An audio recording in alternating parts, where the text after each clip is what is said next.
Friends, పేలాల పొడి ఎలా చేయాలో నేర్చుకుందామండి. దానికి కావాల్సిన పదార్థాలు: మొక్కజొన్న గింజలు, నెయ్యి, బెల్లము, జీడిపప్పు, కిస్మిస్, ఇలాచీలు.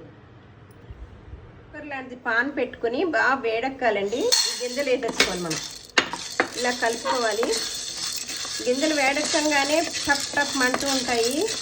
కొంచెం మనం ఇలా పెట్టుకుంటే అన్నీ వేగిపోతేనే మూత పెట్టుకోవాలి. మటుకు మనం సిమ్లో పెట్టుకోవాలి, మాడకుండా చూసుకోండి. మనం గింజలు వేసిన చిన్న కప్పుడు చూసారా ఎలా విధంగా అయిపోయినాక మనం చల్లారాక మిక్సీకి వేసుకోవాలి. మిక్సీ చేసేసుకోవాలి. మరీ మెత్తగా చేయకూడదు, మొరంగా చేసుకోవాలి. ఈ బెల్లము తురిమింది దీంట్లో కలిపేసుకోవాలి. మళ్ళీ మిక్సీకి వేసుకోవాలి. అండి మిక్సీకి వేసేసాం కదా బెల్లము, అదిను ఇలా చూసారా ఇలా పొడి పొడిగా ఉండాలన్నమాట. ఇలాచీ కూడా వేసేసుకుని మిక్సీకి వేసేసుకోవాలి. ప్రసాదానికి దేవుడి నైవేద్యానికి తీసుకుందాము.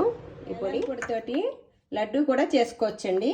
పుట్నాల పప్పు ఒక చిన్న 3 చెంచాలు, ఎండు కొబ్బరి 2 చెంచాలు, ఇవి కూడా మిక్సీకి చేసేసుకుని దీంట్లో కలుపుకుని నేతితోటి చేసుకోవాలండి. కలుపుకుని లడ్డు, లేకపోతే పాలతోటనే చేసుకోవచ్చు. పాలతో చేస్తే ఉండదు, నేతితో చేస్తే ఒక వారం రోజుల దాకా ఉంటుంది. మార్నింగ్ అండి, తొలి ఏకాదశి శుభాకాంక్ష అండి మీ అందరికీ. పూజ దగ్గరికి జొన్నల పొడి, జొన్నలు ఉండలు, రవ్వ కేసరి నైవేద్యానికి రెడీ అయిపోయండి. Thank you.